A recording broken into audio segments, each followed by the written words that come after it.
first of all, welcome everyone, and I'm so glad that I can host and moderate on behalf of our institute, Paul Stubbs. And actually, he was supposed to give a lecture at our institute almost a year ago. No, in April this year. And he was supposed to stay at our institute as a visiting fellow, but then unfortunately, COVID happened and Paul had to leave Belgrade. But lucky enough, we have now this opportunity to host Paul, and we're very happy that you all showed up in such great number and to listen to this lecture on non-alignment movement entitled Socialist Yugoslavia, the Global South and the Non-Aligned Movement, the Limits of Yugocentrism. I will also just take this opportunity to say that Paul was also supposed to organize and actually to co-organize together with the Rosa Luxemburg Southeast Europe Stiftung at our institute an international workshop on non-alignment movement. It was supposed to take place in March this year, if I'm correct. But then, of course, we had to postpone it, and we will organize it online February, from 23rd to 26th February next year. So I'm just using this opportunity to announce this online workshop, which is called the Non-Aligned Movement and Socialist Yugoslavia, exploring social, cultural, political, and economic imaginaries. Now, I don't want to take any more time. So Paul, welcome. We're very happy to have you here today with us, and the floor is yours. Hvala Jelena, pozdrav svima. Naravno, ja ću govorit na engleskom. And Jelena has taken all my introductions, really. This should have been in April. This should have been the conference in March. I think I left Belgrade in the middle of March. It would be lovely to be back there in person. And I do also want to say that at the time I was there, your institute was facing some difficulties that appear to have been resolved positively. So congratulations on that. I think it was an attack. It was an attack on much more than your institute, and I'm glad that you've come out the other side of it. So I need to press something, don't I? That should... Can you see the PowerPoint? Super. Okay. So this would have been presented in April. Since then, sharing is paused. I don't know why it says that, but I'll resume. You can still see it, huh? Yeah, okay. I should have done something like this in April. That was a short paper that I was going to kind of try and improvise for 45 minutes. Now it's a much longer paper, and it's already a draft in a chapter of a book edited by Sanja Petkovska. And I've even added a few things to that here. But now I want to experiment. I don't ask any of you to stand up, but here is what was composed for the 1989 Non-Aligned Movement Conference in Belgrade. It's a kind of anthem, so let me play it and see if it works.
Okay, apologies for 2.5 minutes of kitsch. It's certainly as far away from what Galkian would call a kind of partisan counter-archive. There's a reason for using it, which I'll come back to later, around the contradictions of the non-aligned movement. When I was in Belgrade, I bought the LP. So if you want to hear English, French, or Arabic versions, if you want to hear the Serbo-Croatian sung by children, you're welcome. So, as I said, I'm going to try and do 45 minutes so that there's plenty of time for discussion. I'm very open to continue. Excuse me, Paul, I'm sorry to interrupt you. Just two things. We had a comment that it's not on slideshow mode. Can you just put it the presentation? Maybe. Yeah, I don't know what's happened. I might go out again and come back because it's telling me sharing is paused. I can see it, but let me kind of... Okay, sorry for interrupting you. No, no worry. I'm going to go out and come back in. Okay. Okay. And someone asked who's singing the song. Do you know maybe who's? I can find out. It's some choir. I mean, it's some orchestra and choir. Is it now in the right mode, people? Yeah, yes. Super. Sorry. Yeah, I thought there was something wrong. So yeah, very open to discussion. If you want to ask questions in Serbo-Croatian, that's also fine.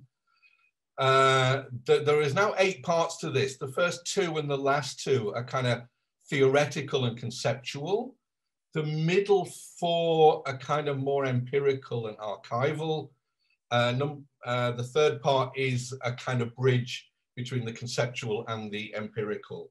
And I realized as I was rewriting this from the chapter that I'm almost not telling you what's in the chapter. I'm actually beginning to think about what I want to write next. So it's more of a kind of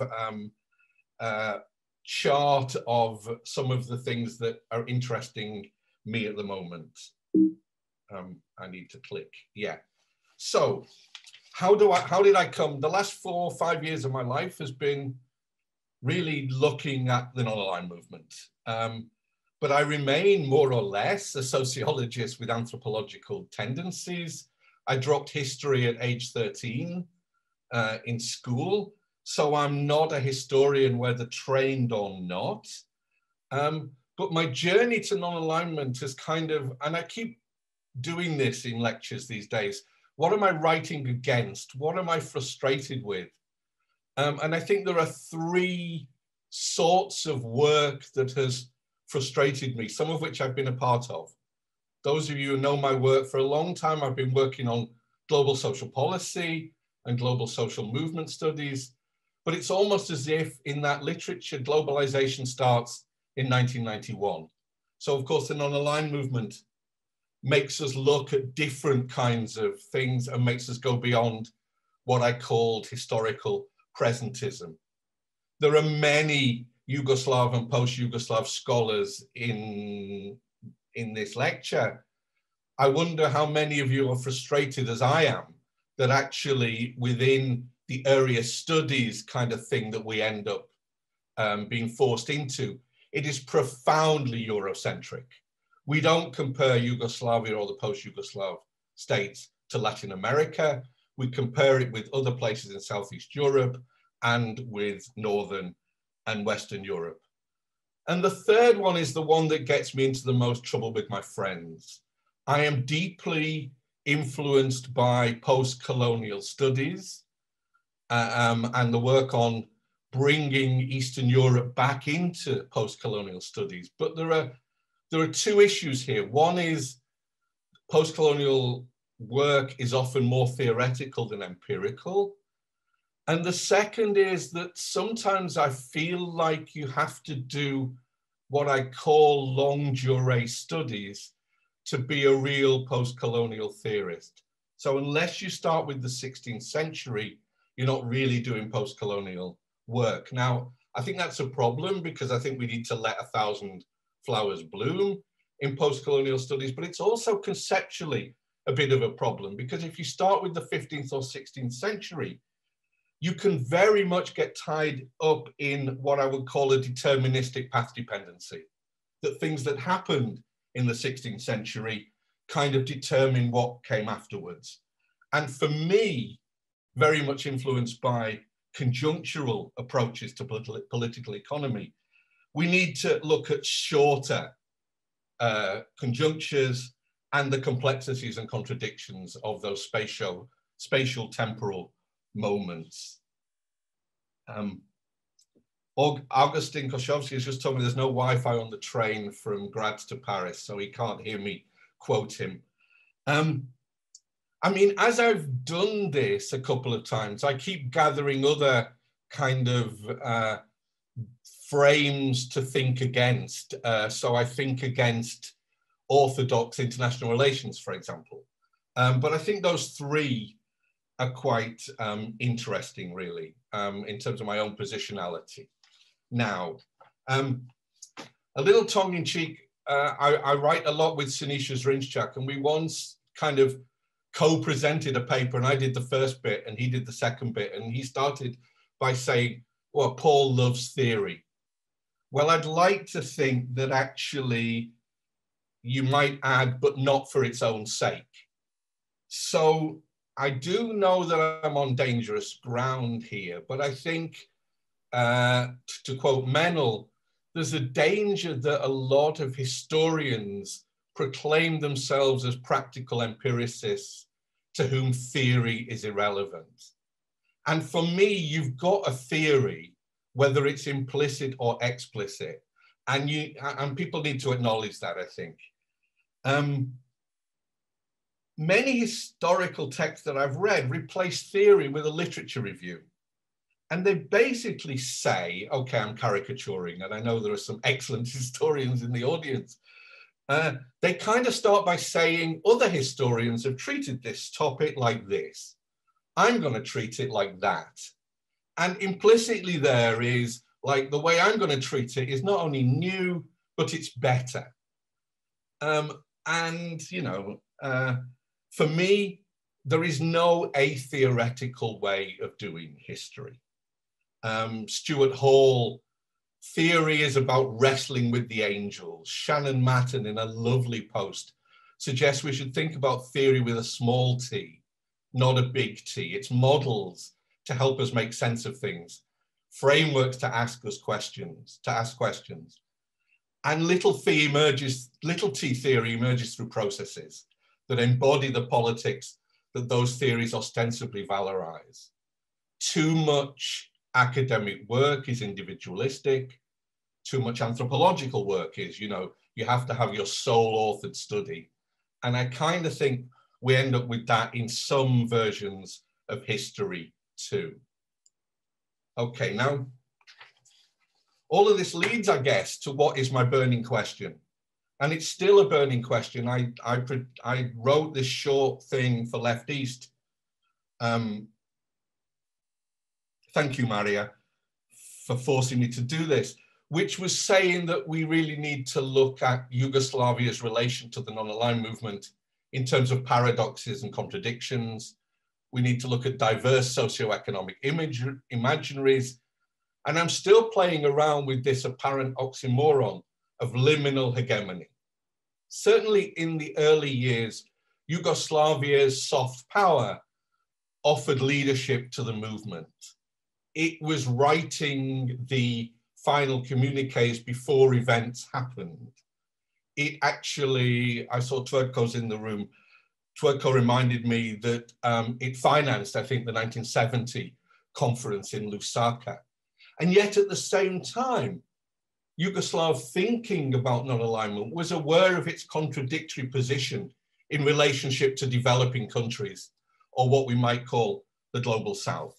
And so trying to bring Socialist Yugoslavia back into this global picture is what my work is actually about. Look, there's a growing literature on the archive. I sometimes worry that the archive for historians is a bit like ethnography for anthropology.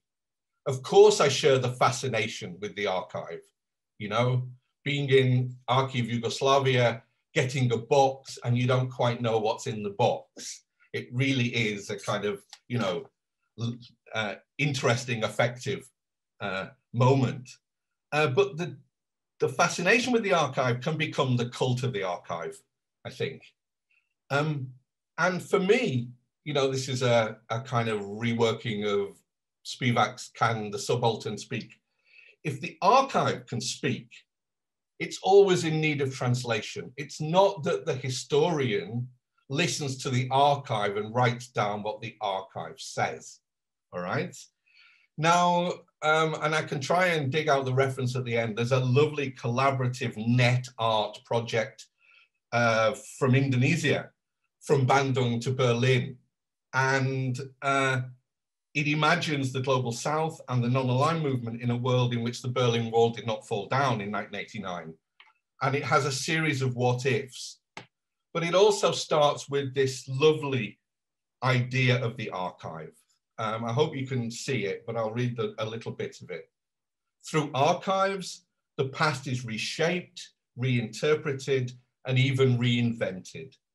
The archive is a utopian or dystopian site of knowledge, an imagined junction where identities, memories, values, and beliefs are contested. So the archive is not simple. All right. Now, for me, there's been an explosion of interest and scholarship on non-alignment in the last few years as a kind of alter or prior globalization. And this reflects, I think, precisely this idea of contested memories. Augustin Koszowski has worried that too much of this scholarship is about top-down interstate initiatives, right? Classic accounts of Tito's travels and non-aligned conferences and Tito's charismatic diplomacy. But at the same time, there's growing interest in the non-aligned movement as a space for meaningful transnational exchanges in the realm of science, art and culture, architecture, and industry. And there's a lot of really interesting work there. Now, my own work looks at this deep contradiction, which is why I had the anthem at the start, between, on the one hand, the non-aligned movement as almost a prefigurative post-national configuration, an imagined network community before people were talking about networked communities, transgressing the spatial order of nation states. And yet at the same time, it deeply reproduced a nation state logic. So every conference, it was nation states. The president or the prime minister of each country would be allowed to speak, often for far too long. And therefore, you know, that's why I included the anthem at the start. Why did a network community try to have an anthem like a nation state? Huh? But particularly in the 60s and the 70s, studying the non-aligned movement becomes a beautiful way into examining the changing spatial and political contours of resistance from the global south. Of course, with contradictions, with silences, and with erasures. And it becomes a key focus not only of East-West divisions during the Cold War, but also of North-South contestations, okay? Now, Yugocentrism. What I do in the paper is worry about focusing on the non-aligned movement based exclusively or primarily on socialist Yugoslav sources. and what some of the strategies and tactics might be to overcome what I want to call Yugocentrism. Now, Yugocentrism as a concept hardly exists in the literature, in the academic literature. It's tied, I think, to what Svetlana Boym called ironic nostalgia, a mythical place which can be remembered but not rebuilt. But I also found it used in the quote I've got here by an art historian, Bojana Page, living in Berlin. We were very Yugocentric, as I like to call it, she says. We thought we were the center of the world because we had important foreign policies. We had a lot of contacts with Africa, India, and other developing parts of the world. Our opinion really was that we were the center of the world. After all, we were modern. We had modern socialism and modern art. Now, of course, to anyone with a post-colonial sensitivity, the M word, modernism or modernity, really kind of causes an allergic reaction. You need to think about what is going on behind that use of the notion of modernity, particularly because it could be what people have called a slippery slope notion of modernity, in which, you know, it's hard to get up the slippery slope, but some places are further up that slippery slope than others. Now, here's the first place where I say in a different paper, because I really do want to work on this. I do worry about some of the knowledge making from socialist Yugoslavia in this period. Why was it that Edward Kardelja felt that he could write theoretical texts on non-alignment that quoted Marx and Lenin, but never quoted Fanon, Nkrumah, Cabral, and so on? Why was it that the Praxis group hardly ever referred to non-alignment or the global south in their work? I think it's more than just the fact that they really read German and not French or English. I think there's something really going on there. So we need to go beyond this notion of exceptionalism, theorizing the positionality of socialist Yugoslavia. Yugoslavia was a hybrid in that film Nešto između, or as Marina Blagojevic argued, a kind of paradoxical, ambivalent semi-periphery. Chana Berkovic has recently talked about the awkward relationship between the East and the global South. And I think that's where I'm trying to go with some of this. Yugo-splaining, I think I'll skip actually. It's a very interesting, ironic way of looking at Yugocentrism. We need to counter Western-splaining, but we also need to talk about race, class, socioeconomic disparities, and the different forms of coloniality which talking about Yugoslavia actually brings in. Do look at those. There's about 30 blog posts, I think, in the end. Now, this is important in case I've already upset some people. Yugocentrism is not the same as Eurocentrism, all right? It's certainly not the same as it in terms of knowledge production. And Yugocentrism here, I'm taking for a kind of shorthand for the idea that the North and the West has a monopoly on, or at least a prior claim to knowledge that thinks that it's universal, all right? So modernity and the Enlightenment are presented as twin gifts to the world, ignoring, of course, the co-constitution in the violence of colonialism, okay? This essay is from an international relations scholar, but I think it captures some of the key elements here. What enables Eurocentrism to get reproduced is the rearticulations of the spatio-temporal hierarchies, the slippery slope again, that take Europe as an isolated space and situate it as ahead of everywhere else. The reproductions are made possible because of the way the categories of the non-West are rearticulated. So we need to rewrite history, underline the different ways in which events that were considered to originate in Europe occurred in connection with other spaces. We also need to interrogate the formations and transformations of the Western and non-Western subject and the historical and discursive constructions of difference. Probably it should be différence in French. Huh? All right, here's the link between the conceptual and the empirical. So for me, my years of studying non-alignment is how it is not typical of international organizations and conferences. Of course, if you study it as a traditional international organization, if you study it as a set of conferences, and on my shelf up here, I've got volumes of all of the conference resolutions, and they're important discursively, and you will reveal many things. But once you start to think about it in terms of network governance, you bring other dimensions into play. And I think you particularly bring into play this idea of nodes and trajectories, right? So network theory has nodes and trajectories. So thinking about NAM as multinodal is really important. And if you privilege one node at the expense of others, AKA Socialist Yugoslavia, then the analysis will be incomplete and potentially distorted. But how do you decide which nodes are more important than others?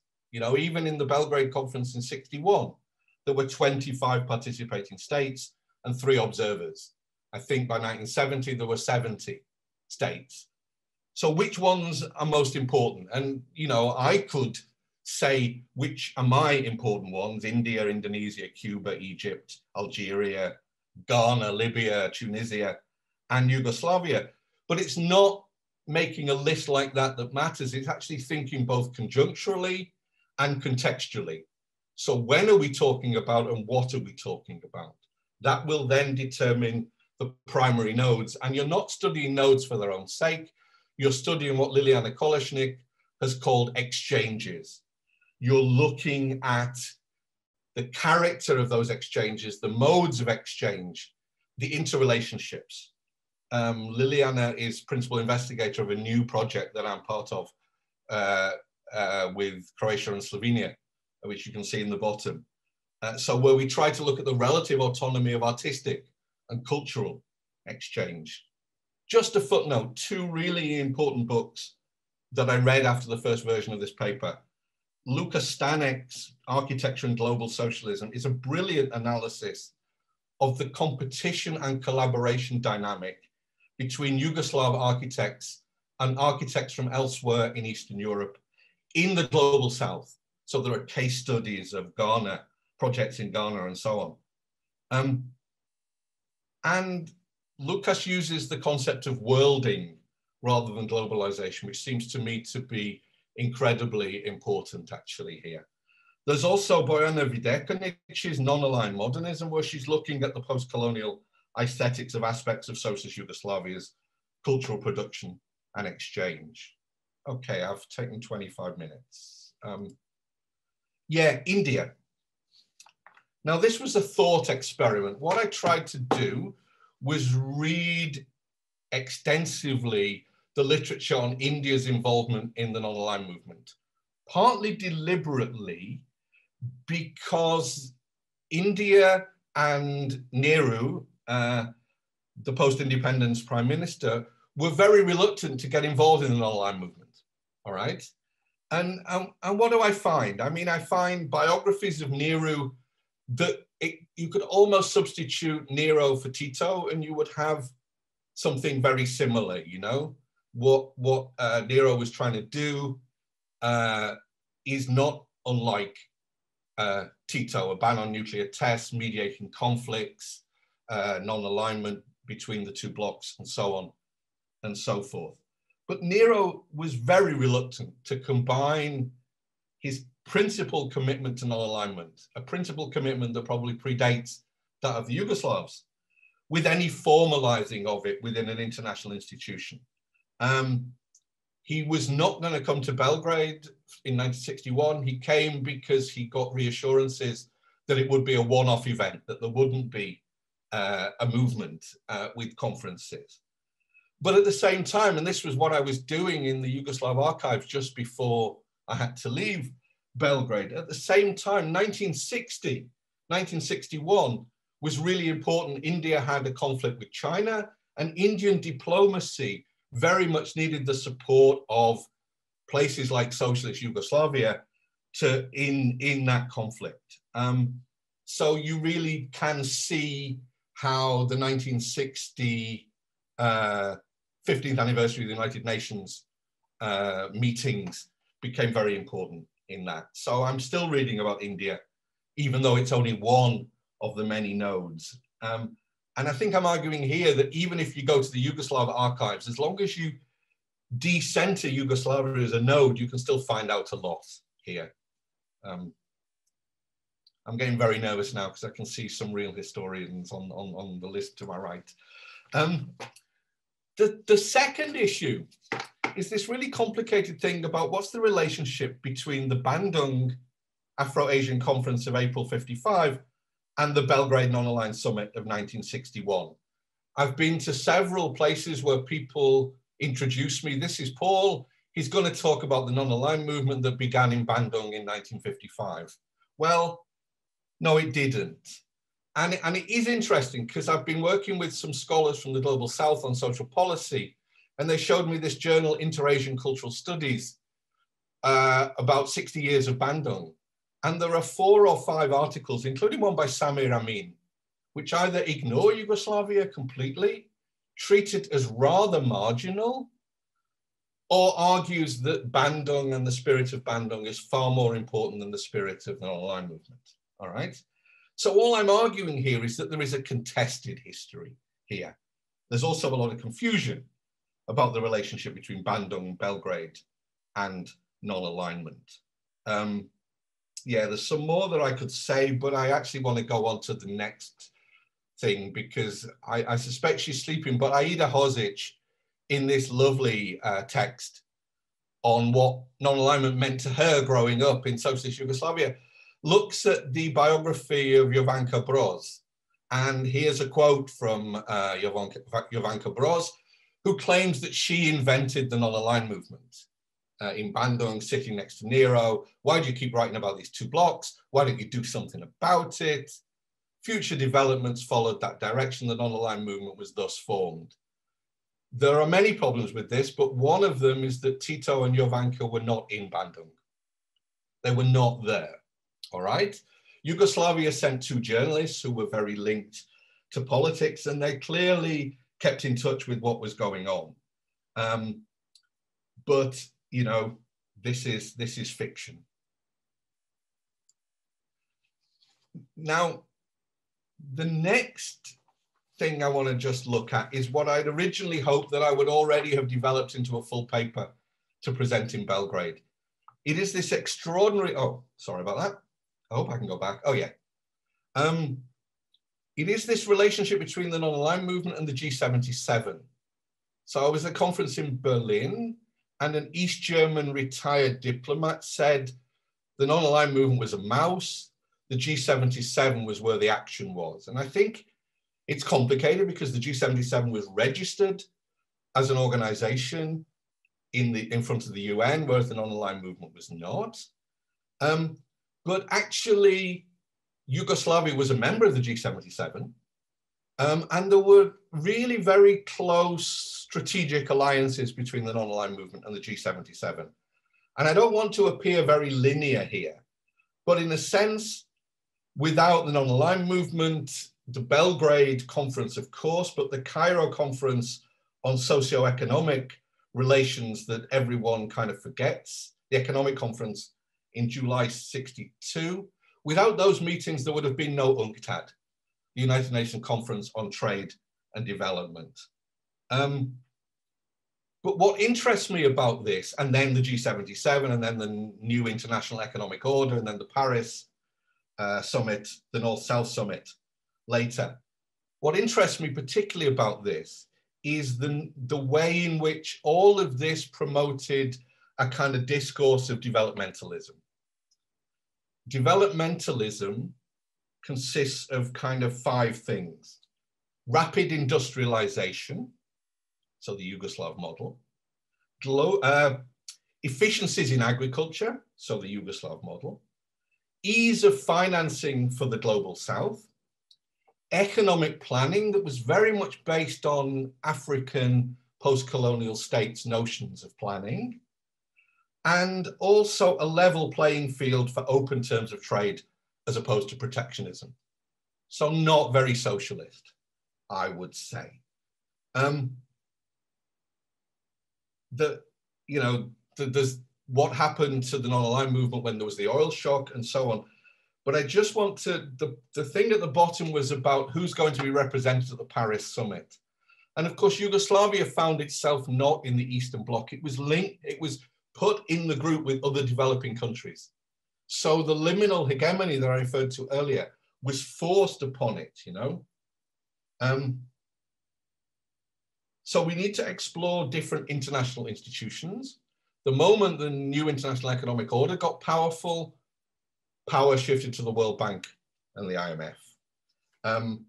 And there's Joanna Bockmann's arguments that she's made in a number of texts now that actually there was a kind of link between neoclassical and socialist economics, and that kind of led to neoliberalism. But we can come back to that at the end. 10 more minutes. Here's the bit I've been obsessing about the last month. The TriContinental. Now, the TriContinental is both a meeting or a set of meetings and a movement. The TriContinental was a conference called by the Cubans in January 1966, focused on governments and liberation movements from Africa, Asia, and the Americas. So 3 continents, TriContinental. In some ways, it was the start of the struggles between Socialist Yugoslavia and Cuba around mobilizations of and in the Global South, which culminates in the 1979 Havana summit, where Tito is actually worried, how long will Castro speak, in a sense, but also worried about lots of other things. Now, tricontinentalism is more important for its longer term legacy through a journal and through artistic and cultural, radical artistic and cultural movements. Anne Garland Mailer, in her wonderful book from a couple of years ago, argues that what tricontinentalism brought in was a kind of deterritorialized anti-colonialism. So there are Souths in the global North, there are Norths in the global South, and a much more radicalized anti-racism than the non-aligned movement. So Black activists from the United States were invited to the meetings of the TriContinental. We can trace that back to Richard Wright being in Bandung, for example. Of course, it was largely silent on racialized inequalities in Cuba and other socialist countries. And as the cover of the magazine shows, this was a rather heteronormative masculinist trope that was often being used.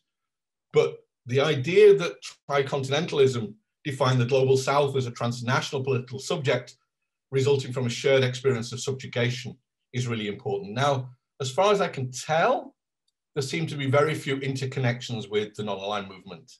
Again, I think Toliko's probably done more work on this and he'll correct me if I'm wrong.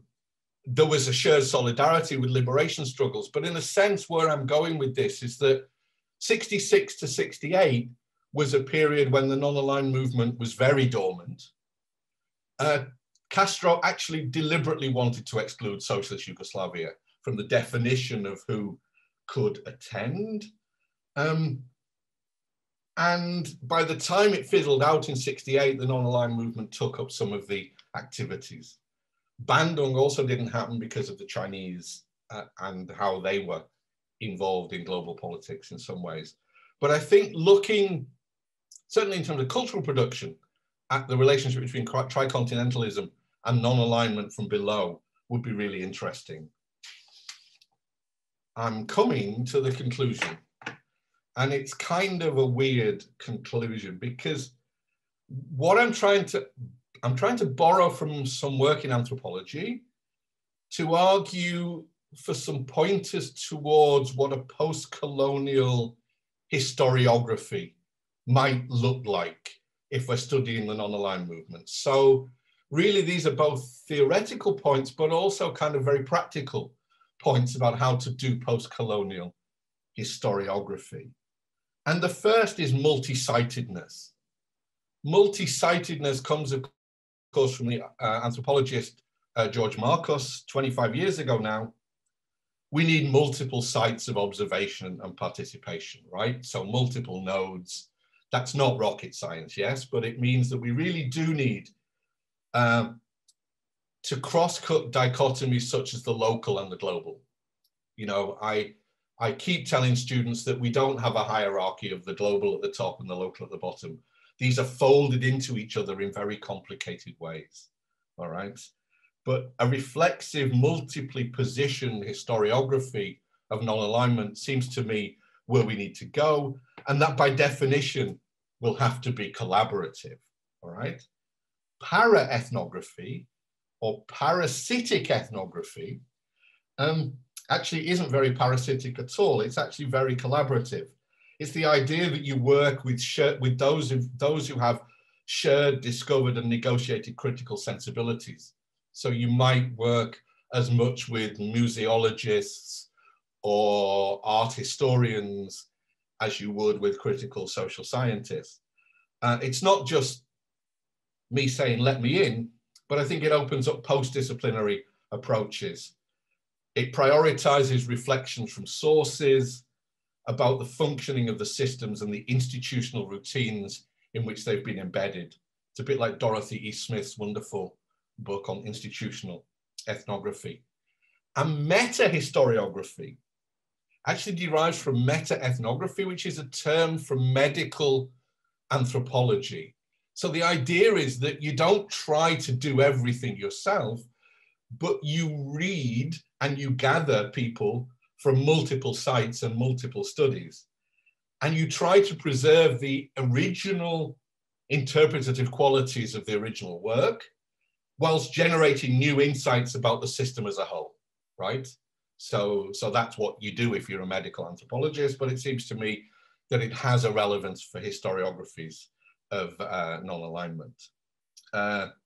We should treat historical discourse as history itself treats myth and tradition. It seems to me to be perhaps a bit controversial.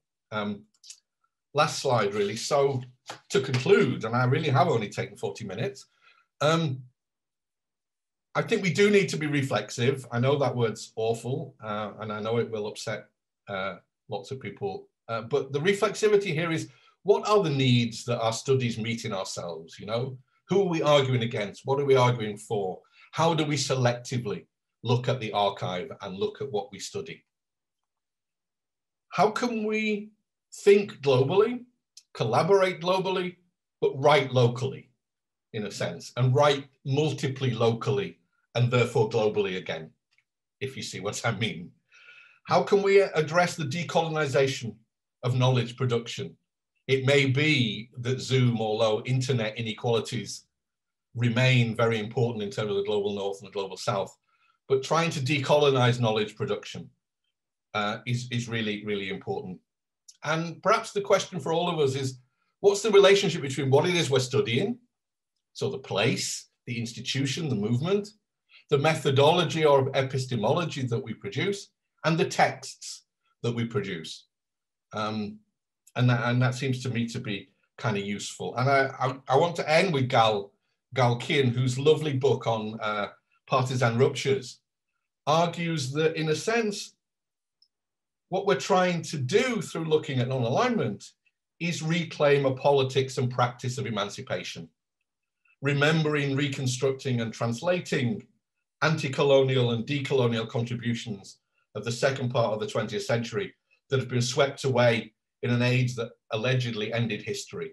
So a focus on Socialist Yugoslavia is necessary, but it's not sufficient. And somewhere, I think even in the abstract for this talk, the Gramscian notion of a double movement strikes me as important. So you bring Socialist Yugoslavia back in to global studies, but you decenter Socialist Yugoslavia because you're actually trying to think about what people have called the majority world, the three continents of Africa, Asia, and the Americas.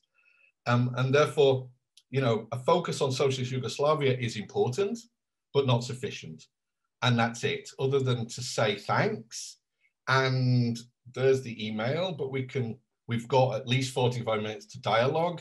And Yelena, thank you for mentioning this. Put it in your diary, people, because we hope for four late afternoons in February to actually have, I've got the names on my wall here, but probably about 20, 25 people talking about their work, which should already be a draft book on the topic, which will probably come out about a year later. So thanks a lot. I really did just about stick to time, but I left out Yugosplaining. Thanks a lot. Thank you, Paul. Thank you very much. This was really quite on time. And a very inspiring talk.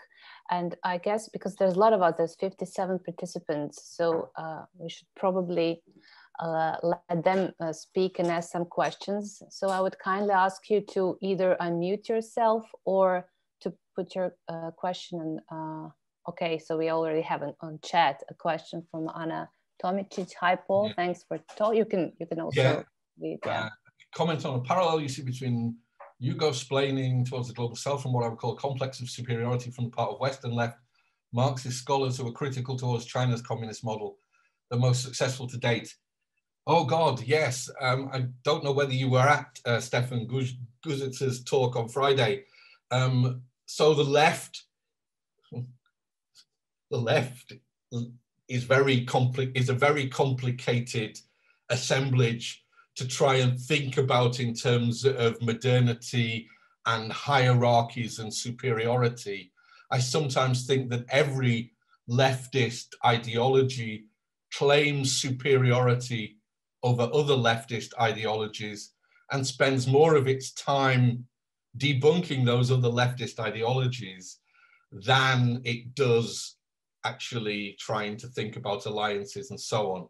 But of course, and in another draft of this, I kind of say, you know, it's not enough to even look at relations within the non-aligned movement, the nodes within the non-aligned movement. It's not enough to look at the non-aligned movement in relation to the Soviet Union and the United States. We have to bring China back in. And I tried to bring China back in, albeit in a kind of quite a negative way in a sense. It could and should have been more nuanced, but we need to bring Albania back in. We need to bring Romania back in. Romania was very close to the non-aligned movement as Ceausescu was trying to distance himself from the Soviet Union. So absolutely, Anna, I would argue that to do this multi-spatial work, then you really do need to try and avoid going into that with implicit or explicit hierarchies.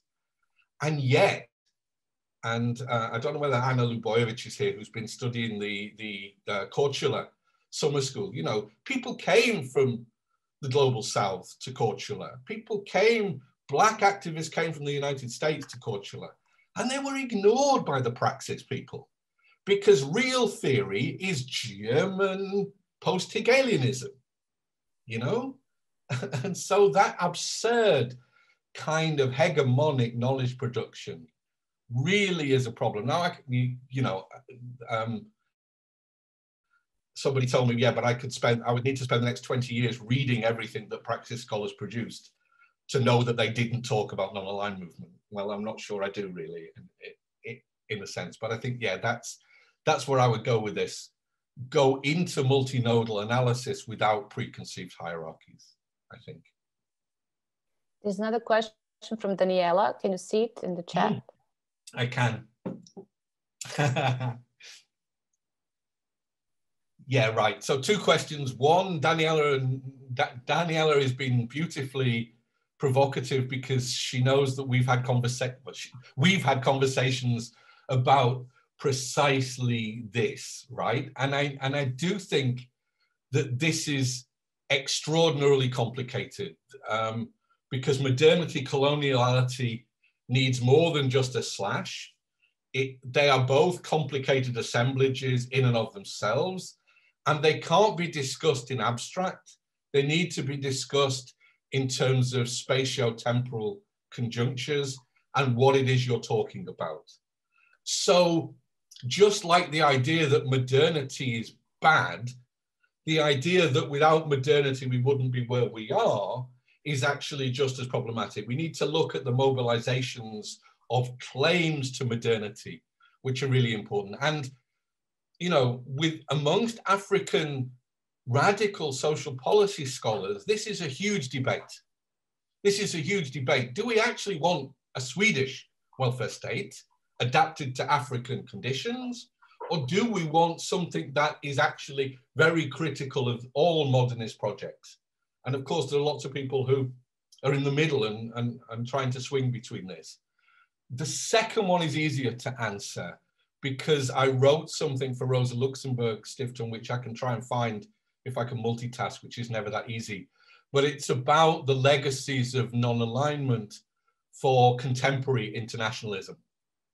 And I'm trying to remember what it is, but a strengthened United Nations, decolonialism, a world without nuclear weapons, a progressive socio-economic order, and radical anti-racism, although I think radical anti-racism was less the formal non-aligned movement. So, you know, the ashes of NAM, I call it the afterlives of NAM. So it's not about the non-aligned movement as it now is as a formal movement, but it's about some of the discursive traces that were there, I think.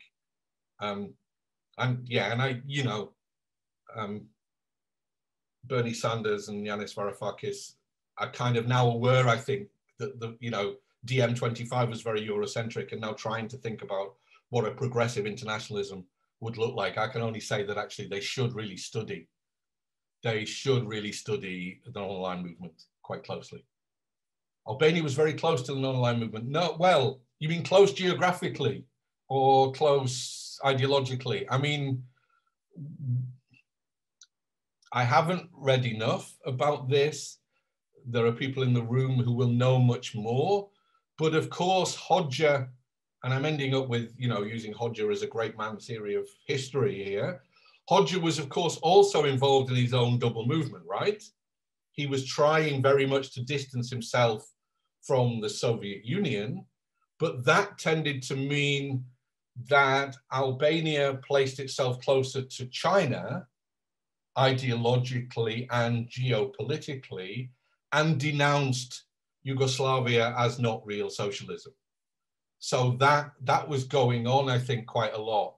But I'm trying to remember, in the early days, maybe there were approaches to Albania. I would need to look much more closely at that. But, you know, the kind of the post-Second World War history of Albania is very much kind of Chinese communism, and then even that not seen as radical enough, and then a very exceptionalist Albanian communism that I think led to a certain kind of isolation from some of these movements. Sanya says she's famous. She's familiar with my recent work, yeah.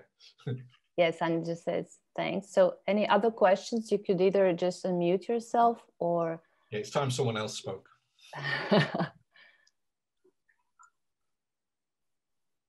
Okay, so there's one from Maria Ivancheva. Can you see?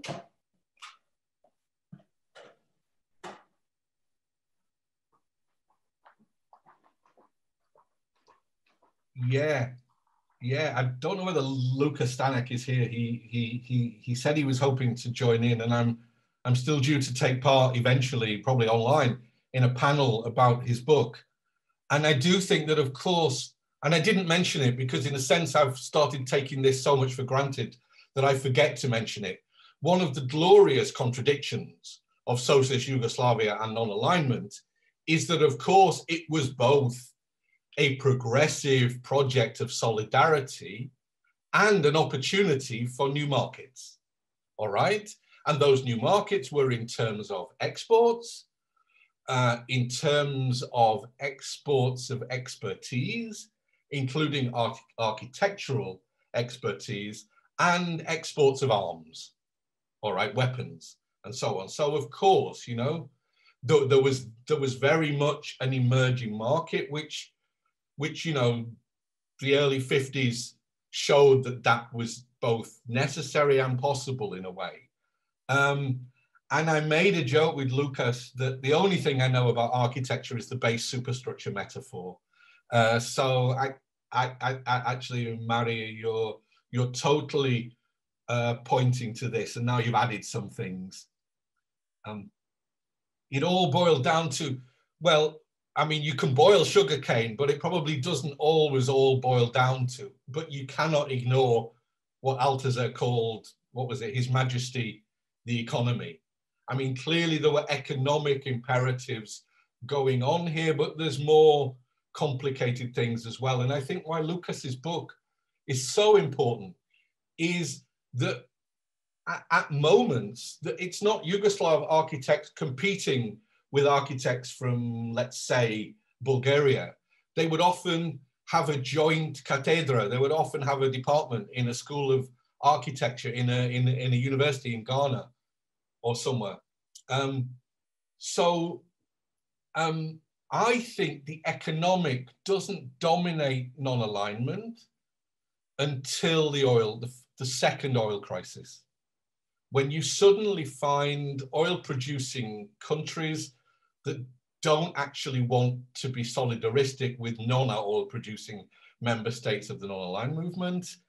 And they don't really want what were a series of ideas actually about, you know, a non-aligned development bank, you know, in which the oil producing states would put money in. And Tito says, I think, to Gaddafi at one point, you know, all your bloody money from oil is in Western banks. Why don't we form a non-aligned bank? And yet it didn't happen. How would you situate a notoriously anti-Marxist and pro-capitalist regime like that of Kenyatta within non-aligned movement? Right, so thanks Kevin, who pretends to be Tanya. And Alex is here, who spent a lot of his life in Kenya, so might want to join in. Hey, oh, you're both there, hi.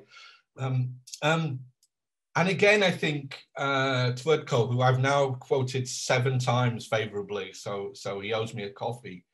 But Tvrdko has been very strong in his work, and quite rightly, to say you really should not see the non-aligned movement or Socialist Yugoslavia's participation in the non-aligned movement as a kind of new socialist international. You know, it's not about, we don't like the Soviet version of the Socialist International, so we'll have our own Socialist International. Not at all. And in fact, one of the key leitmotifs of Yugoslav involvement was, I don't even think I can pronounce it in English, de-ideologization. So a lot of the activity just before a summit was to keep contentious issues off the agenda. Now, you could really keep those off the agenda if they were bilateral or kind of only involved a small number of member states. But if they were about, you know, what kind of development are you trying to do? And of course, some of the states replaced colonialism with quite brutal dictatorships. Those things were not to be talked about. You really just had to share this consensus about some of the broad goals of non-alignment. And there was no attempt really to kind of export Yugoslav notions of socialism. So Saudi Arabia was involved in the first 2 summits. Well, you would not call Saudi Arabia Marxist and anti-capitalist. There's a lovely new book, and I've forgotten the woman's name, on Egypt, which looks at the contradictions under Nasser, originally a very strong kind of socialist modernity idea that then became quite neoliberal in a sense. So these are very complicated. I will also say, however, that what there is, and maybe this is another element to the question about internationalism, support for liberation movements and support for struggles against apartheid was central to both the kind of discourses of non-aligned movement and the praxis, in a sense. Somebody else speak. Okay, so you can ask more questions, or you can write in the chat box. While we're waiting for further questions, maybe I can use, sure, or abuse this role of moderator to ask you two questions. One is methodological and the other one is more general. So the methodological one is, if we really want to decenter or in this case, de-Yugoslav our approach to non-alignment movement, can it be done by only looking at the Yugoslav archives? I mean, the archives from Yugoslavia. So, I mean, are archives nationally biased as well? And how do you overcome that obstacle? And the other question is to build on, or to build on what Daniela Mestorovic said about what can be built on the ashes of NAM. So you know that non-alignment movement is part of a Yugo nostalgia narrative. It's part of this package, and so we often think about what's the possible and potential emancipatory potential of these narratives. And I'm thinking about it because it's really been in vogue, this talk about Yugoslavia, Yugo nostalgia, Tito nostalgia, and there are, to put it simply, there are two camps of thought about it. So on the one side, we have, I would say, Slovene scholars, very famous and prominent ones like Tanja Petrovic or Mitja Veliko or Jana Hoffman, claiming that these nostalgic feelings are not only about nostalgia, they're not only about emotions, they're about the sense of lost agency, and they're also are ways of coping with that lost agency and a kind of longing for becoming agents again. So there's this emancipatory potential in these feelings of nostalgia. On the other hand, we had other scholars, like for instance Todor Kulic in Serbia, insisting on that nostalgic feelings are primarily nostalgic, and they're about memories of what is lost, and they're about the past, and they're really in this respect have limited emancipatory potential. So what do you think about that when thinking particularly about NAM as part of this Yugo nostalgic repertoire? Does it have any emancipatory potential in it, and what could it be? Great. I mean, the first one is much easier to answer than the second one. Well, the second one I almost can't even, you've almost said it all, I think. I'll try and think of some things to think about. But the first one, and I probably here again, because I'm too familiar with my text, forgot the main point in a sense of what I was trying to do, which was to kind of say, I haven't been to the Indian and Indonesian archives, but that you can decenter Yugoslavia from the Yugoslav archives, but it won't take you far enough, all right?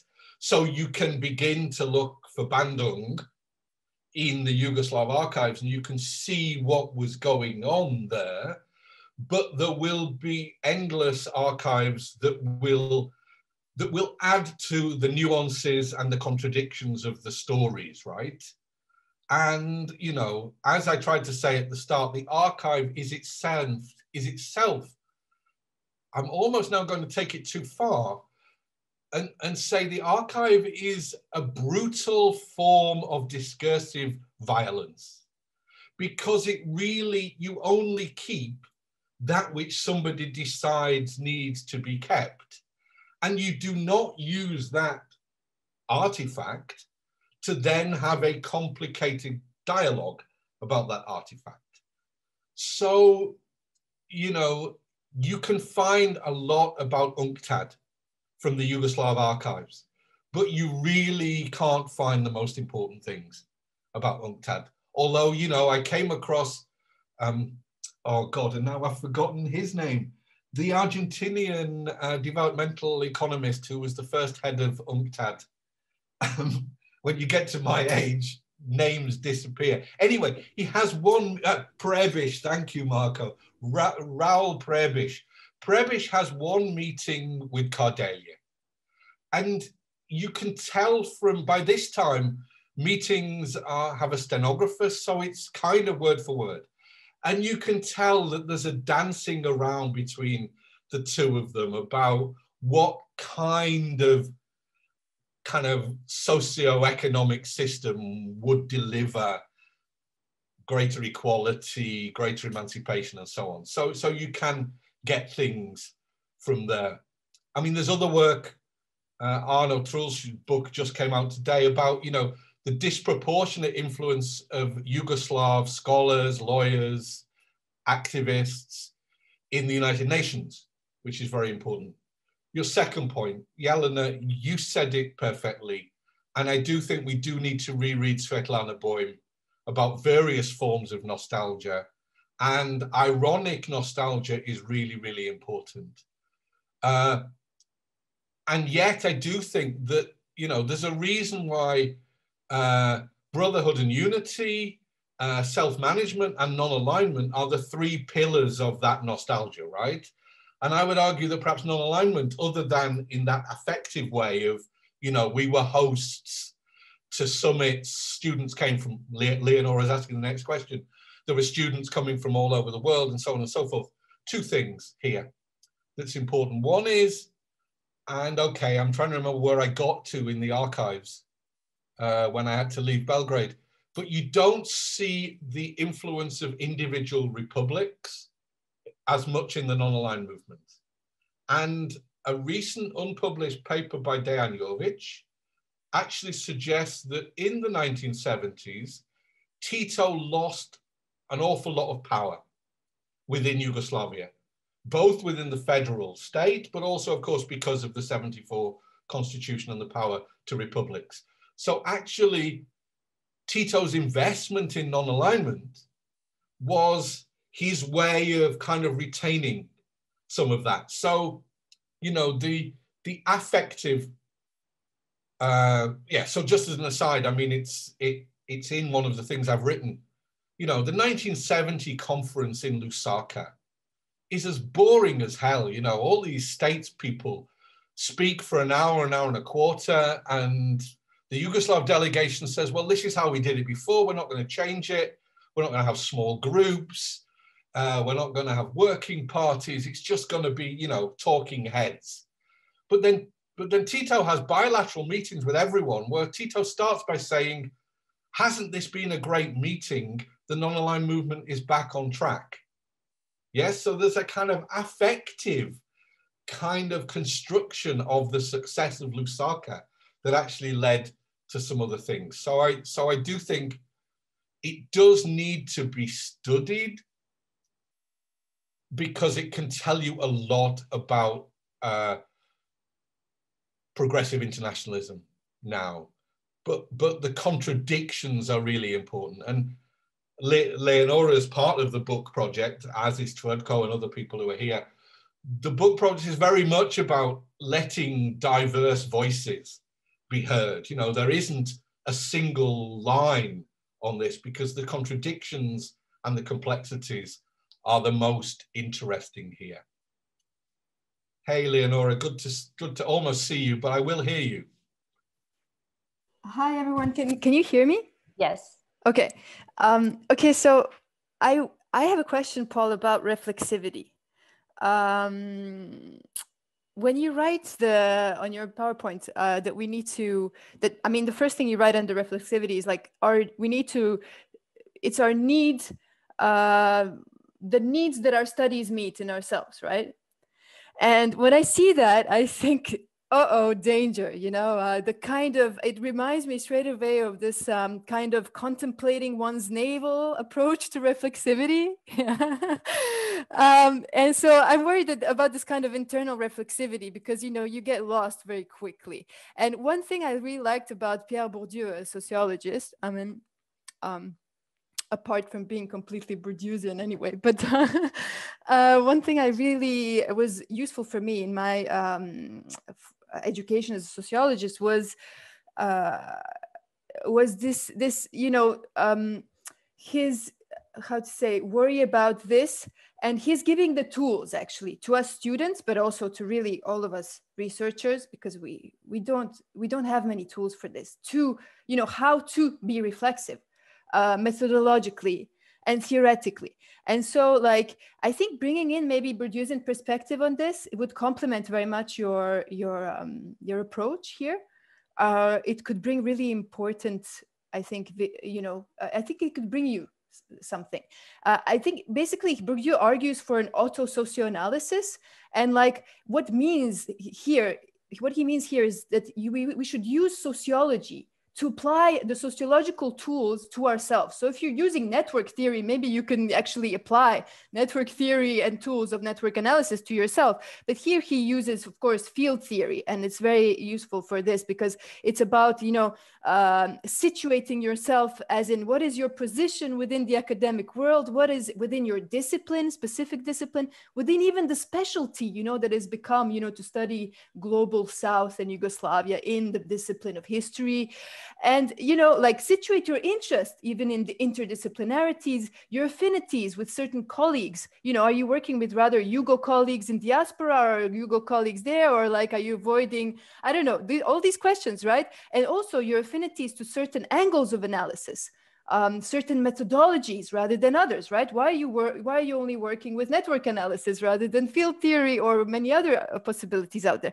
So it's like bringing to light, it's like making explicit the implicit assumptions, whether they're methodological, theoretical. And I think that really, so why are you Paul, right? That's my question to you, which you do not have to answer right now. But I want to just make you think of this like in this way. Why are you Paul with your social and familiar trajectory, interested in the non-aligned movement, and in particular interested in studying this movement from the perspective of trajectories and nodes? You know, I don't think this is a coincidence. I mean, part of it is probably has to do with, you know, the fact that historiography has progressed now, and we are interested more in these subjectivities and experiences. Like myself, I'm studying the experiences of international students. You know, this is what it's all about right now, because there's been a lot of studies about, you know, IR, and everybody's studied conference proceedings and this kind of material. And now we want to go, I mean, it's a paradigmatic shift as well, but I think it also has to do with affinities, and reflexivity can, and this kind of maybe a more objective, bringing a more objective approach, objectifying approach, I would say, to reflexivity without taking away of, you know, the subjective dimension. That's the whole interest of Bourdieu, is that he doesn't take away just the subjective dimension. Yeah, it may be helpful to yeah. Leonora, that's brilliant, thank you. Yeah, I've actually elsewhere written that the trouble with some turns is that some people never come back from them. They turn and then they go away. So the affective turn, for example, people get lost in affect, but you really do need to bring affect in, because otherwise, you know, international relations is the most boring, ridiculous kind of absence of feeling kind of work that it's possible to be. Now, you may not know that the reflexive turn in anthropology led to some dreadful self-indulgent texts. And I don't know whether Elisa is here, but there was a joke about reflexivity for anthropologists means that in the middle of an interview with somebody who's actually got something to say, you say, enough about you, let's talk about me some more, right? So, of course, this idea of what needs are met in yourself, what needs in terms of who do we work with and who do we not work with, and the affective affinities and the opposite of that is really something that matters in scholarship but doesn't get talked about very much. Shall I say this or not? Yes, so in 1843, I did my master's thesis on Bourdieu, and kind of accused him of not being Marxist enough. But actually, I love Bourdieu's idea that actually objectivity and subjectivity are in a kind of complex dialectic. Bourdieu also reappears, of course, because of the Algerian connection, all right? And the complexities of French intellectuals in relation to the global South and negritude and so on and so forth. So there's lots of reasons for thinking about Bourdieu. And I do think field and the idea of fields are really, really important, because you can, one of the things that I didn't mention here, but which I'm trying to pursue, is the idea that the non-aligned movement creates what I'm calling a techno-managerial field with its own rules and it actually allows Yugoslav expertise to be marketed globally, in a sense, because that expertise, it's not just that we can help with design, but we can also bring a kind of politics in.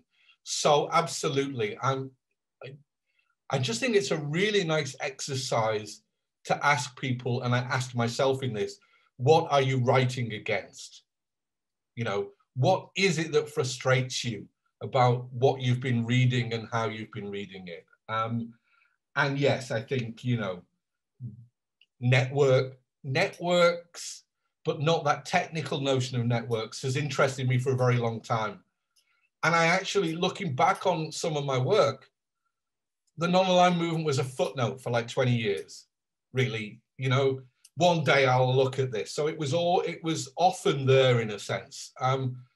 I first got politically active over Chile and the overthrow of Allende, which means you will now realize that I'm close to retirement.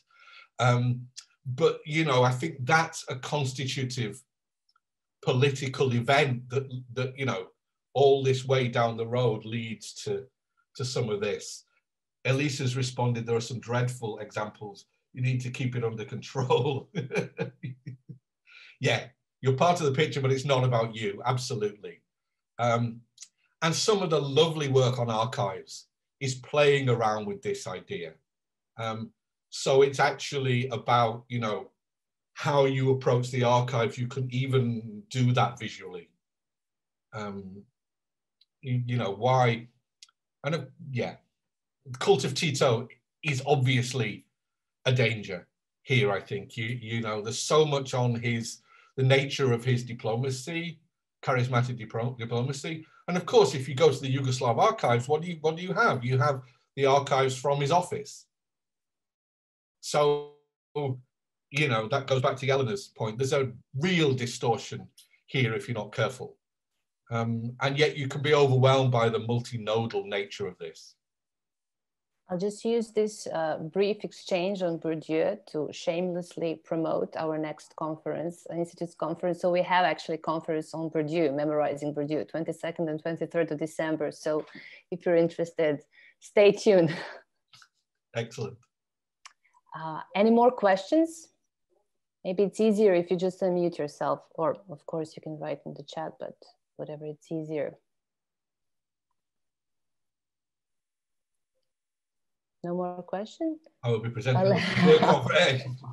Yeah, you seem to know a thing or two. Excellent. Hi, I have a question. Yeah, please, Lena, go. Yeah. Well, it's more of a need for a little bit more of an explanation. Thank you, Paul, for this great talk. I'm not a historian, I'm an anthropologist. So I'm interested in your theoretical question about liminal hegemony. Yeah. At one point you said that Yugoslavia this liminal hegemony was forced upon Yugoslavia. And I'm actually curious about how this concept, if you could expand on it a little bit more, and how it relates or speaks to what Bachmann is writing about, which is this sort of Joanna Bachmann's work. Yeah. On sort of decentering this myth of the origin of neoliberalism coming from Western Montpellier capitalism. So I don't know. It seems to me that these two concepts are speaking to one another. Maybe I'm wrong. So if you could clarify a little bit more on that. Yes. Well, I mean, I haven't. I mean, liminal. Sanya's there. I can see her face. So that I presented some stuff in June of 2019, and I was kind of saying, you know, I'm only going to have 10 minutes, so what can go wrong? But she will recall, I think, that I was incredibly reluctant to present on the non-aligned movement. This is a work in progress. I don't know enough. And, you know, being a kind of theoretical charlatan as I am, I came up with this notion of liminal hegemony because, you know, it does look like an oxymoron, but I'm very interested in paradoxes and ambivalences, and bringing the two together kind of seemed to me to be fruitful. And of course, it was a beautiful little brainstorm, but now it needs real intellectual work to kind of actually give it some, what's the word? Let it grow and let it develop in its full sense. And liminality, of course, is also one of those trendy kind of post words that's like problematic. So I actually think that even the distinction between whether this was an achieved or an ascribed role is kind of difficult and problematic. Clearly, and I forgot to include this actually, clearly, and there's that book, again, the name of the person I can't remember, but who called Socialist Yugoslavia a performative state, all right? And Galkir and I had this discussion last week, that you've got all this radical countercultural partisan art, theatre, dance, movement, performance. And what happens in Socialist Yugoslavia is the bureaucratization of this into kitsch. And that's the song, right? That's the anthem. The anthem is a kitsch version of what was a countercultural kind of movement, right?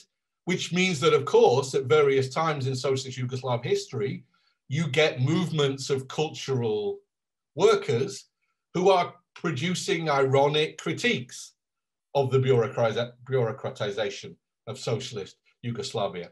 Where am I going with this? So the liminal hegemony thing is actually also right the way through kind of cultural production, political performance in socialist Yugoslavia. So it's not surprising in a sense that that liminal hegemony was kind of scaled up within the non-aligned movement. But what you really do have in the 60s, and again, Yelena's right, you can only find some of this from the Yugoslav archives, is an absolute paranoia that some other, so you've got this idea that there should be consensus, and you've got very much this networked idea, you know, of we should come to a consensus.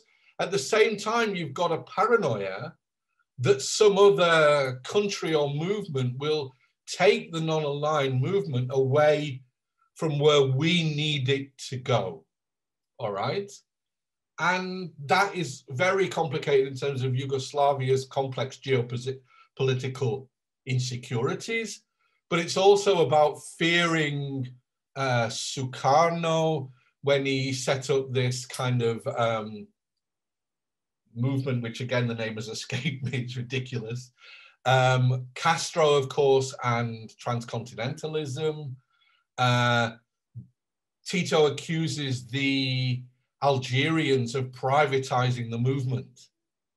And yet, you know, we also need to remember that a lot of the networking was done via cable.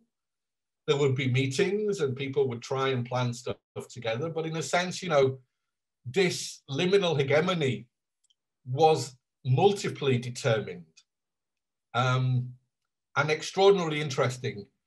And it actually ends in the Havana Conference of '79, where the Yugoslavs kind of get what they want in a lot of ways, but Castro takes over the leadership formally at that point. Yeah, and Tvrtko, to quote him positively for the 8th time, has a new book, a biography of Budimir Lončar.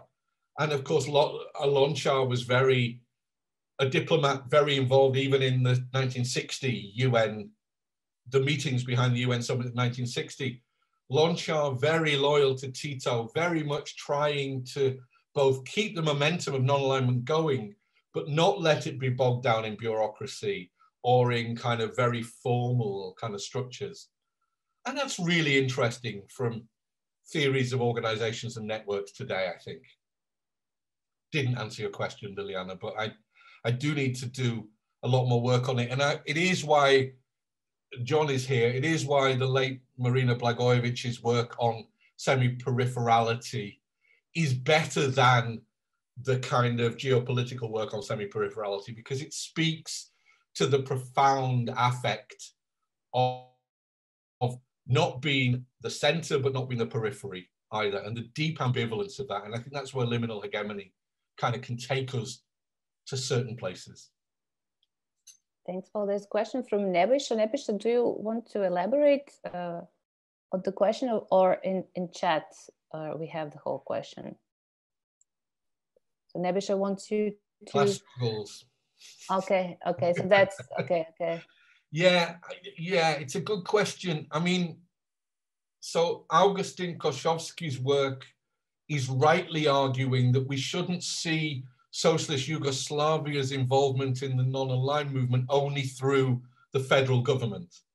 That there were lots of actors and lots of agency through what one might call kind of civil society. We might not call it civil society, I might upset people, but you know, formally relatively autonomous movements, some of which were the trade unions, right? So there is an attempt very much in the early 70s to shore up the non-aligned movement through linking the Communist Party of Yugoslavia with left-leaning movements throughout the world, but also including Western Europe. But there's also an attempt to kind of think about non-alignment from below through student organizations, peace organizations, and trade union organizations. Now, I know that's not class struggle. I mean, we could have a debate about what class struggle is and what class struggle meant in Socialist Yugoslavia. And the book that I co-edited with Rory Archer and Igor Duda talks about kind of trying to bring class back in to some of this. There was no attempt. Kardelia didn't, you know, Kardel's book on non-alignment is about the inevitability of the working classes throughout the world joining together in a socialist international. And if it wasn't for the Soviet bloc, they'd be able to do it a lot more easily, in a sense. There wasn't a real class politics injected by the Yugoslavs. What there was, however, and this is Fanon and Nkrumah and Pan-Africanists, what there was the idea that, hey, you know, class is different in the global South. Class is actually post-colonially defined. And I think that's kind of interesting, both in terms of how that was ignored by the leadership in Socialist Yugoslavia, but how some of those ideas of the relationship between race and class, there's going to be a chapter in the book by Chiara Bonfiglioli bringing gender back in, because there was very much silence on gender within the non-aligned movement. But meanwhile, Yugoslav feminists were getting a foothold in the United Nations. And had links with Indian feminists and with feminists from other non-aligned states. So I'm not answering your question, but the silence on class, gender, and race in NAM from above goes along with a kind of displaced, but still present class, gendered, and racialized politics from below, I think. And Liliana, how does it differ from Marina's semi-periphery? Yes, it's probably, I hadn't really thought of it like this, but it's probably a practical contextual application of what Marina meant. Now, Marina was using it much more about the post-Yugoslav space and the way semi-peripherality comes with deindustrialization, repatriarchalization, and so on, right? And the rise of nationalism. So there's not much that I've found which is written about Socialist Yugoslavia, but it does seem to me that it's on the same terrain, actually. But liminal hegemony is kind of interesting because, you know, you can find places. It's like if I can't be a boss in your room, I'll be a boss in my own room. That kind of idea of what one does when you displace hegemony from one side to another. And yes, it comes back to Yelena's question. I am sure that affectively, one of the reasons for the nostalgia and the renewed interest in scholarship about non-alignment from post-Yugoslav scholars is that people are sick and tired of this Euro, this Euro infantilism in which, you know, the post-Yugoslav space is lesser and worth less than the space of Northern and Western Europe and the EU. And in order to join, you have to grow up. And in a sense, you know, yeah, there's some very complicated things about after the Helsinki summit and détente. In some ways, Socialist Yugoslavia was much more oriented to a European space, to the OSCE, to the European community, and so on, which also suggests that it maybe was a 60s, 70s thing, non-alignment. But I haven't looked enough at the 80s to be able to deal carefully with that. But thanks, Liliana. I think that's absolutely really right. Thank you all. Do we have more questions maybe? We still have some time if you would like to ask a brief question or two. Okay. Oh. Financial side. Uh-huh. Ask Joanna Bockman. Joanna is really doing, now Joanna was going to travel to the conference in Belgrade that was cancelled, and Joanna was going to talk about the non-aligned bank. Now Joanna will be a discussant in February, so do turn up, Zaira, to ask her that. I know that because, you know, she lives in Washington and has been far more involved now in community politics in DC in the last year and hasn't done much more research. There may be somebody here who knows. I think it was dollar. Dollar was the kind of currency of choice, but then OPEC tried to kind of change, well, there's a reason why we talk about petrodollars, right? But they're very much, yeah, there's very much something going on here around financialization. Now, the Cubans are fascinating here because the Cubans already in the mid-70s are arguing there are two things missing from the progressive internationalism of the non-aligned movement. One is the power of multinational corporations. And so what does NAM do?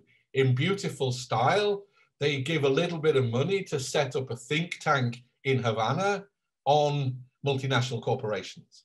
But the second thing that the Cubans say is missing is looking at financialization and looking at the change in the nature of capitalism. Now, it does seem to me that what I put as a footnote here, which is that at that very moment that, you know, non-aligned developmentalism gets institutionalized in the UN, that is the very moment when power shifts to the international financial institutions, to the World Bank and the IMF.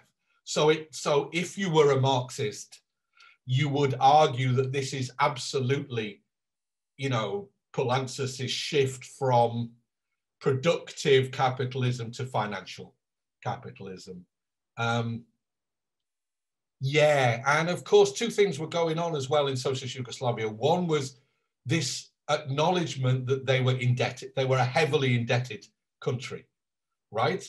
Which is why, you know, as a non-oil producer, the oil shock was really, really important. And I think I've forgotten the second one. No, the second one is that every year they look at import exports, and guess what? Yugoslavia doesn't manage to export huge amounts to the global south. Its main export base remains the kind of Soviet bloc and socialist countries.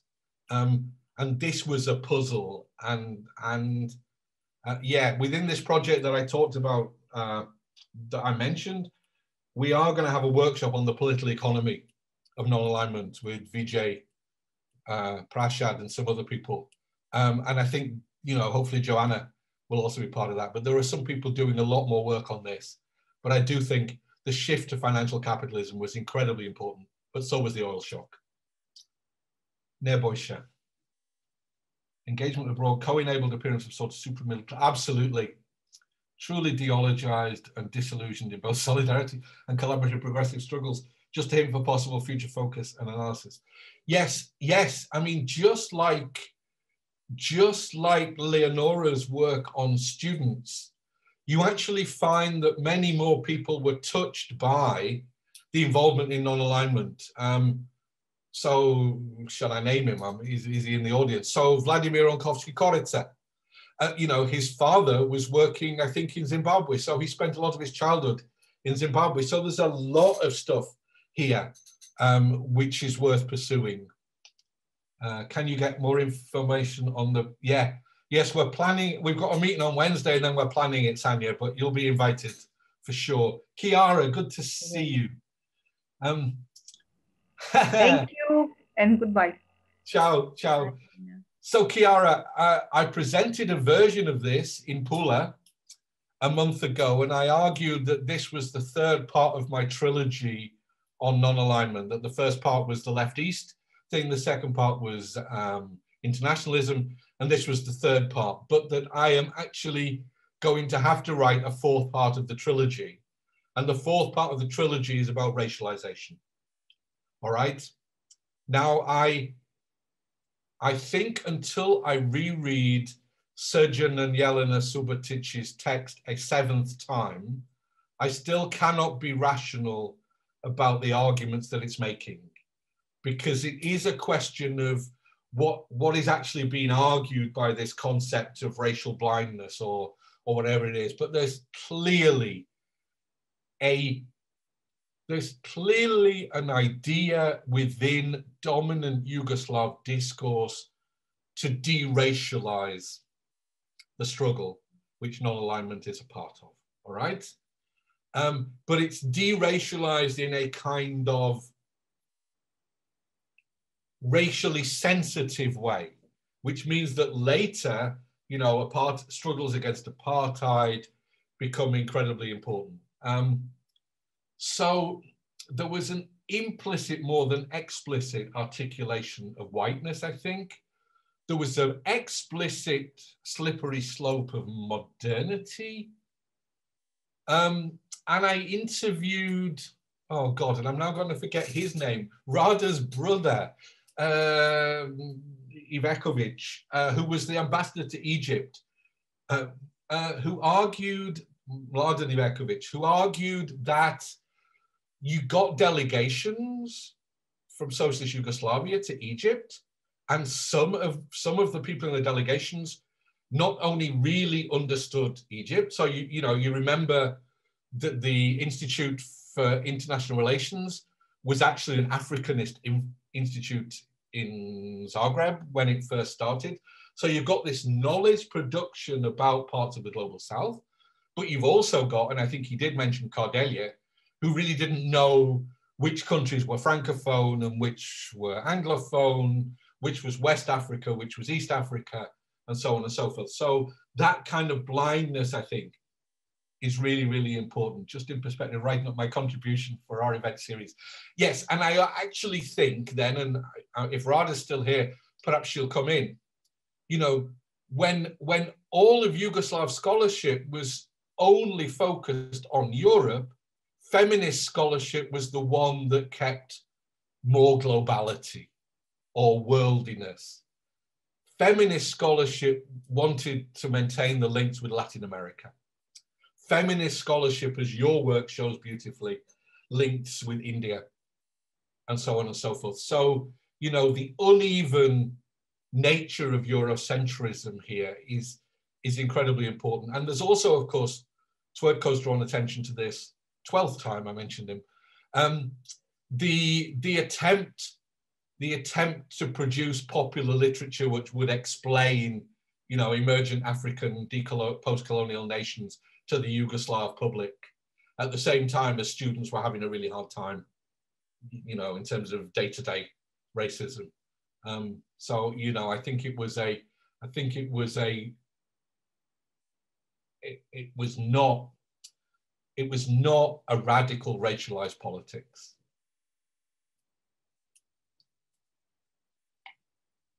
Thank you, Paul. Do we have more questions? Some of the people who've said, I'm working on this, I'm doing work on, please be in touch with me, because we're, you know, there's lots of possibilities for collaboration in the future. Sure, and we'll also publicly announce the online workshop on February, so you will all be invited. Thank you all very much. Thank you, Paul. It was really interesting and great to have you online. Unfortunately, maybe soon we'll have you here in Belgrade physically. Let's hope for that. Yeah, I think we should be thinking next year. Yes, yes, maybe Sometime. spring. Yeah. So thank you all once again and stay safe. Bye. Hola. Bye. Dunia.